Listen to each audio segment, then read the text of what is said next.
વાલા નાગરિક ભાઈઓ અને બહેનો, વંદે માતરમ. 68માં આઝાદી પર્વની આપ સૌને અનેક અનેક શુભકામનાઓ. આપણે 6.5 દાયકા કરતાં વધારે સમયથી આઝાદીની આબોહવામાં પ્રગતિ કરી રહ્યા છીએ. હિન્દુસ્તાને સ્વરાજ મળ્યું 1947માં, પણ આપણા આઝાદીના જંગની ઐતિહાસિક તવારીખ તો 90 વર્ષની લાંબી સંઘર્ષ યાત્રા રહી છે. 1857માં અંગ્રેજ સલ્તનત સામે સશસ્ત્ર ક્રાંતિનો સર્વપ્રથમ સંગ્રામ ખેલ્યો હતો હિન્દુસ્તાનના દેશભક્ત સેનાના નવજવાનોએ. મહાત્મા ગાંધી, સરદાર પટેલ અને શ્યામજી કૃષ્ણ વર્મા જેવા અનેક પ્રતાપી અને પરાક્રમી પૂર્વજોએ ભારત માતાને ગુલામીની જંજીરોમાંથી મુક્ત કરવા દેશ માટે આહુતિ આપી હતી. આઝાદી જંગની તમન્નામાં આટલી જિંદગી ખપાવી દેનારા આ બધા જ ત્યાગી, તપસ્વી, શહીદો અને વીર પૂર્વજોને આપણે શત વંદન કરીએ અને આપણને સ્વરાજ અપાવનારા સૌનો ઋણ સ્વીકાર કરીએ. 21મી સદીમાં પણ ગુજરાતની વિકાસ યાત્રાનો મંત્ર રહ્યો છે. ભારતના વિકાસ માટે ગુજરાતનો વિકાસ. સ્વરાજ પ્રાપ્તિ માટે આપણા પૂર્વજોનું એક જ સ્વપ્ન હતું, ભારત માતાને જગતગુરુ બનાવવાનો. સ્વરાજની પ્રાપ્તિ પછી સુરાજ્યની યાત્રા એ આપણી મંજિલ હતી. આપણે સ્વરાજ મેળવ્યું, સુરાજ્યનું હજુ સપનું અધૂરું રહ્યું છે. 21મી સદીના પ્રારંભે તો ભારતે વિશ્વ માટે એક આશા પણ જગાવી હતી. શક્તિશાળી ભારત માટે 125 કરોડ દેશવાસીઓએ પણ સપના સંજોયા હતા. પણ છેલ્લા 9-10 વર્ષમાં જનતાને નિરાશા સિવાય કશું જ હાથ નથી લાગ્યું. યુવા પેઢીના અરમાનો રેસાઈ ગયા હતા. દેશની આબરૂ જાણે ધૂળધાણી થઈ ગઈ હતી. આવા ઘોર નિરાશાના વાતાવરણમાંથી હવે આજથી 81 દિવસ પહેલાં આપણો દેશ સુરાજ્ય, સુશાસન અને શ્રેષ્ઠતાની દિશામાં ડગ માંડવા લાગ્યો છે. ગૌરવ તો એ વાતનું છે કે સુરાજ્ય સુશાસનની યાત્રાનું નેતૃત્વ પણ ગુજરાતના એક સપૂત આપણા વડાપ્રધાન શ્રી નરેન્દ્રભાઈ મોદીએ કર્યું છે. જેમ સ્વરાજની લડતમાં ગુજરાત મુખરે હતું, તેમ દેશમાં સુરાજ્ય સુશાસનની સ્થાપનામાં પણ ગુજરાતે જ નેતૃત્વ લીધું છે. ભાઈઓ બહેનો, ગુજરાતે વર્ષોના વર્ષો જે અનેક અન્યાય સહન કર્યા, રાજ્યની જીવાદોરી સમાન બહુહેતુક યોજના પૂર્ણ કરવામાં અવરોધે બેઠા, તે હવે અંત આવી ગયો છે. આપણા વડાપ્રધાન શ્રી નરેન્દ્રભાઈએ યોજના ઉપર ગેટ મૂકવાની મંજૂરી સત્તા મેળવ્યાના માત્ર 17 દિવસમાં આપી દીધી. આપણે પણ મંજૂરી મળતા જ પળનોય વિલંબ કર્યા વિના ઊંચાઈ વધારવાનું, ગેટ મૂકવાનું કામ પૂરજોશમાં શરૂ કરી દીધું. ગુજરાતનો આ એક મહત્ત્વનો પ્રાણ પ્રશ્ન ઉકેલવા સાથે બંધના નિર્માણ સ્થળે સરદાર સાહેબની વિરાટતમ પ્રતિમા, સ્ટેચ્યુ ઓફ યુનિટી માટે બજેટમાંથી રકમ ફાળવી છે. કેન્દ્રના રેલવે બજેટમાં અમદાવાદ મુંબઈ ટ્રેન તથા સુપરફાસ્ટ ટ્રેનની પણ ઘોષણા અને મેટ્રો રેલ માટે પણ આયોજન કરવામાં આવ્યું છે. ગુજરાતના વૈશ્વિક વિકાસની પ્રગતિને નવો મોડ આપણને મળ્યો છે. ગુજરાતનો વિકાસ, ગુજરાતનું સુશાસન અને વિકાસ યાત્રામાં સૌની ભાગીદારી જળહળતા સિતારા સમાન પ્રકાશે છે. ગુજરાતનું સુશાસન મોડેલ દેશનું દિશાદર્શન બન્યું છે. હવે એ ગુજરાત મોડેલ ગૌરવભેર દેશ આખામાં અપનાવાઈ રહ્યું છે. તેનું શ્રેય અમારા ઉપર અપાર વિશ્વાસ મૂકનારી ગુજરાતની 6.5 કરોડની જનશક્તિને ફાળે પણ જાય છે. વિકાસની રાજનીતિને વરેલી જનતા જનાર્દનને, સમાજ શક્તિને કોટી કોટી વંદન કરું છું. ગુજરાતની વિકાસ યાત્રામાં જનતાની ભાગીદારી એ જ નવી ઊંચાઈઓ સર કરવામાં, વૈશ્વિક કીર્તિમાન પ્રસ્થાપિત કરવામાં રાજ્ય સરકારને પ્રેરણા પૂરી પાડે છે. સાતત્યપૂર્ણ અને ગતિશીલ આ શાસનમાં સક્ષમ અને પારદર્શી વહીવટ સરકારે આપ્યો છે. ઔદ્યોગિક, કૃષિ અને સેવાકીય ક્ષેત્રોમાં 10%ની આજુબાજુ લગાતાર વિકાસ દર આપણે જાળવી રાખ્યો છે. એનાથી સંતુલિત, ઝડપી આર્થિક પ્રગતિ કરી છે. ગરીબલક્ષી કાર્યક્રમો, રોજગારી, કૃષિ વિકાસ, શિક્ષણ, આરોગ્ય તેમજ ઔદ્યોગિક પ્રગતિ સહિતના અનેક ક્ષેત્રોમાં ગુજરાત દેશમાં પ્રથમ રહ્યું છે. આપણે અપનાવ્યો છે સર્વાંગીણ પ્રગતિનો માર્ગ. આ માર્ગ છે સર્વસમાવેશક, સર્વસ્પર્શી, સર્વપોષક વિકાસનો. સૌનો સાથ, સૌનો વિકાસ.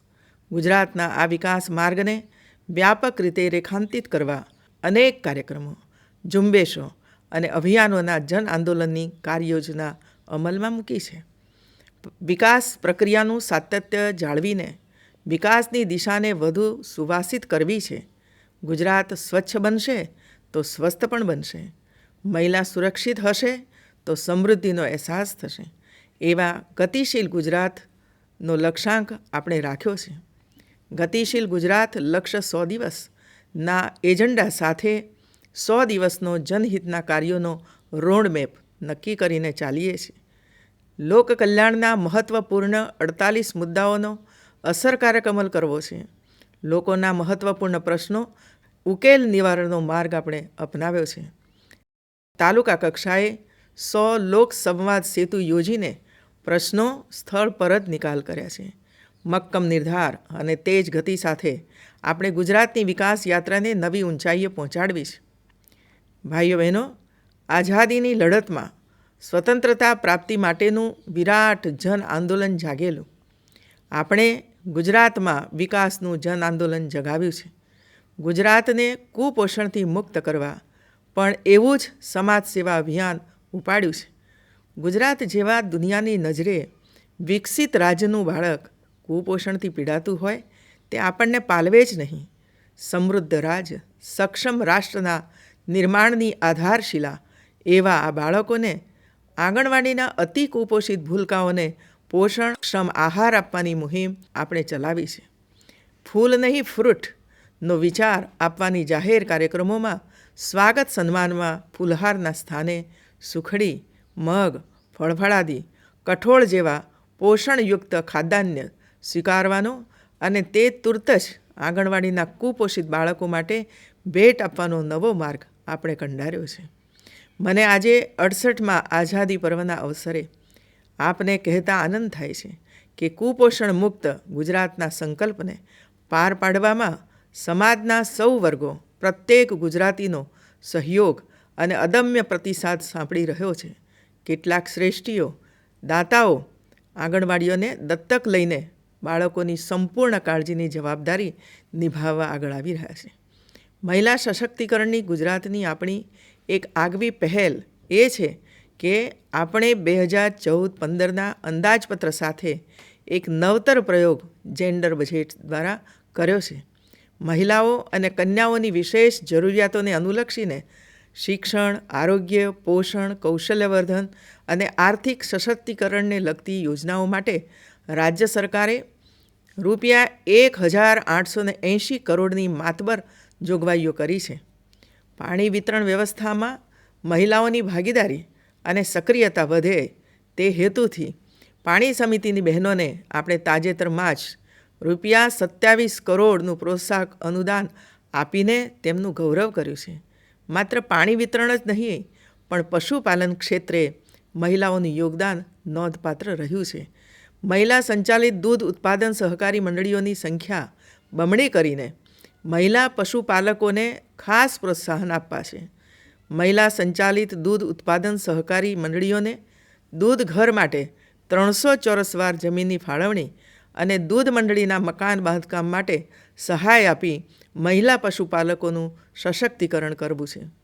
ભાઈઓ બહેનો, ભારત સરકારની ઉચ્ચ સેવાઓની ભરતી માટેની UPSC પ્રિલિમિનરી પરીક્ષા પાસ કરનારી કોઈ પણ જ્ઞાતિની ₹6 લાખથી ઓછી આવક ધરાવતી કુટુંબની દીકરીને ₹60,000 અને મુખ્ય પરીક્ષા પાસ કરે તો ₹30,000ની સહાય અપાશે. ધોરણ 12 પછીના અભ્યાસક્રમો માટે વિદ્યાર્થીઓને પ્રોત્સાહન માટે શિષ્યવૃત્તિ યોજનામાં ₹100 કરોડ આ બજેટમાં જાહેર કર્યા છે. આજે પણ ગામડાઓમાં ઘર શૌચાલયોના અભાવે બહેનો, માતા, દીકરીઓને અનેક સમસ્યાઓનો સામનો કરવાનો વારો આવે છે. આપણી બહેનોને આવી સમસ્યાઓનો ભોગ બનવું ન પડે તે માટે આ પીડાદાયક સ્થિતિને દૂર કરવા આપણે ઘર શૌચાલય નિર્માણનું અભિયાન ઉપાડીએ. વર્ષ 2019માં મહાત્મા ગાંધીજીની 150મી જન્મજયંતિ આપણે ઉજવવાના છીએ, ત્યારે ગાંધીજીના સ્વચ્છતા સફાઈના આંદોલનને વ્યાપક સ્વરૂપ આપવાનો નિર્ધાર કર્યો છે.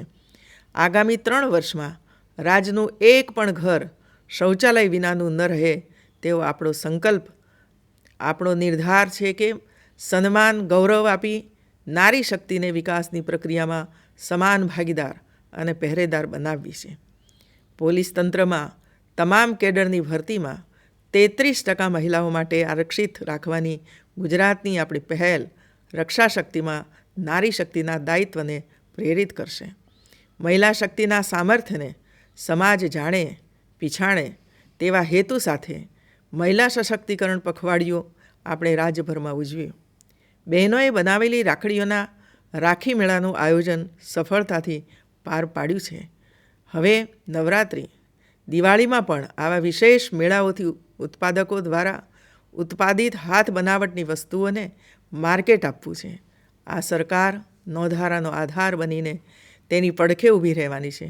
શહેરી અને ગ્રામ્ય વિસ્તારોમાં ઝૂંપડપટ્ટીમાં વસતા ગરીબોને પોતાનું પાકું સગવડતાભર્યું મકાન મળે તે માટે રાજ્ય સરકારે ચિંતા કરી છે. રાજ્ય સરકારે ગરીબો માટે મુખ્યમંત્રી ગૃહ યોજનામાં 50 લાખ ઘરોનું નિર્માણ કરવાનો સંકલ્પ કર્યો છે. કામનો આરંભ પણ થયો છે. ભાઈઓ બહેનો, પ્રત્યેક વિકાસ યોજનાના કેન્દ્રબિંદુમાં માનવી જ લાભાર્થી છે.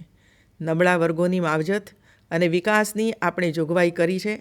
અનુસૂચિત જાતિ, જનજાતિ અને પછાત જાતિઓના શૈક્ષણિક હેતુની વિશેષ દરકાર લીધી છે અને તેમના સર્વાંગી વિકાસ માટે બજેટમાં 2100 કરોડ રૂપિયા ફાળવવામાં આવ્યા છે.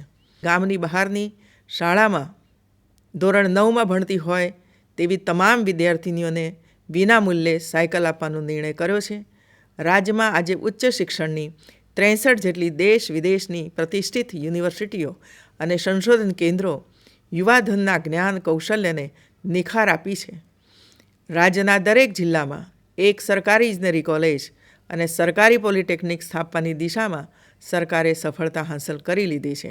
શિક્ષણની જ્યોત સદાય ઝળહળતી રાખવાની ગુજરાતની આવી અનેક પહેલ આજે દેશનું કેન્દ્રબિંદુ બની છે. મુખ્યમંત્રી અમૃતમ યોજના માં દરિદ્ર નારાયણની સંજીવની બની છે. હવે આ યોજનામાં તમામ મધ્યમ વર્ગીય પરિવારો, 1.20 લાખથી ઓછી વાર્ષિક આવક ધરાવતા પરિવારોની મહિલાઓ અને 21 વર્ષ સુધીની ઉંમરના સંતાનોને આવરી લેવાનો નિર્ધાર કર્યો છે. કૃષિ શક્તિને બળ આપવા કૃષિ અને સંલગ્ન પ્રવૃત્તિઓ માટે 4624 કરોડની જંગી જોગવાઈ કરીને આ વર્ષને કૃષિ વિકાસ વર્ષ તરીકે ઉજવવાનો આપણે નિર્ણય કર્યો છે. દરેક ગામના સૌથી વધુ ગરીબ ખેડૂતોને કૃષિ ઉત્પાદન વધારવા માટે વિનામૂલ્યે કૃષિ કીટ આપવી છે. કૃષિ ઉત્પાદનો અને પાકના સંગ્રહ માટે ગોડાઉનની સુવિધા વધારવી, બાગાયત વૃદ્ધિ અને વિકાસ માટે કૃષિ મેળાઓનું આયોજન, કૃષિ શિક્ષણ, સંશોધન અને વિસ્તરણ માટે વિશેષ પ્રયત્નો હાથ ધર્યા છે. રાજ્યના પશુઓને પણ પશુ દવાખાનાઓમાં મફત સારવાર મળી રહે તે માટે મુખ્યમંત્રી નિઃશુલ્ક પશુ સારવાર યોજના અમલમાં મૂકી દીધી છે. આપણે કચ્છ કાઠિયાવાડના અર્થતંત્રમાં જળ વ્યવસ્થાપનથી નવો પ્રાણ પૂર્યો છે. સૌની યોજનાથી તો સૌરાષ્ટ્રના જળાશયો નર્મદાના નીરથી છલકાતા થઈ જશે. નર્મદા યોજનાની પાઇપલાઇનોથી ગામડા અને શહેરોને નર્મદાનું પીવાનું પાણી પહોંચાડી દીધું છે. કેનાલના કામોનું નેટવર્ક નિર્ધારિત ધોરણે ઝડપભેર ચાલી જ રહ્યું છે. ગુજરાતના પ્રત્યેક ગામમાં વિકાસના દીવા ઝળહળે છે. આવનારા દિવસોમાં દરિયાઈ વિસ્તારમાં નવી જાહોજલાલી આવવાની છે. 1600 કિલોમીટરનો લાંબો દરિયાકાંઠો વિકાસથી ગાજતો થઈ ગયો છે. ગુજરાતમાં સાર્વત્રિક વિકાસની અનુભૂતિ સૌને થઈ રહી છે. સૌનો સાથ, સૌના વિકાસનો મંત્ર જન જનના મનમાં આજે ગૂંજતો થયો છે. સમગ્ર દેશવાસીઓએ ગુજરાતના વિકાસ મોડેલને વધાવી લીધું છે. સ્પષ્ટ નીતિ, શ્રેષ્ઠ અમલીકરણ અને સામાજિક ક્ષેત્રને મહત્તમ લાભનો ત્રિવેણી સંગમ રંગ લાવ્યો છે. ભ્રષ્ટાચાર મુક્ત પારદર્શક વહીવટ, નાણાકીય શિસ્ત અને સુવ્યવસ્થાપનના કારણે ગુજરાત ઝડપભેર વિકાસ કરી રહ્યું છે. ભાઈઓ બહેનો, પ્રજાતંત્રમાં પ્રજા જ સર્વોપરી છે. આપણે લોકશાહી માર્ગે પરિવર્તનનો સંકલ્પ પૂર્ણ કરીને હવે પ્રજા પ્રશાસન સાથે સંવાદ સૌહાર્દનો માર્ગ અપનાવ્યો છે. જનતા જનાર્દને તૃષ્ટિકરણ અને વોટ બેંકની રાજનીતિના રાજકારણને તિલાંજલિ આપી છે. નીત નવા કૌભાંડો અને ભ્રષ્ટાચારથી ભારત ભૂમિને શુદ્ધ કરવાનો નાગરિક ધર્મ 125 કરોડ દેશવાસીઓએ સત્તા પરિવર્તન કરાવી અદા કર્યો છે. આ પણ દેશભક્તિનો જ એક માર્ગ છે. આપણે ભારત માતાને પરમ વૈભવના શિખરે બિરાજિત કરાવીને ભારત ભક્તિનો માર્ગ પ્રશસ્ત કરવો છે. આવો સ્વરાજ્યથી સુરાજ્ય સુશાસનની યાત્રાનો સુરેખ પથ કંડારીએ. એક ભારત શ્રેષ્ઠ ભારતનું નિર્માણ કરવાનો 68મા સ્વાતંત્ર્ય પર્વના અવસરે સંકલ્પ કરીએ. વિકાસના જન આંદોલનને આગળ ધપાવીએ. સૌને આઝાદી પર્વની ફરીવાર શુભેચ્છાઓ. જય જય ગરવી ગુજરાત. વંદે માતરમ. ભારત માતા કી જય.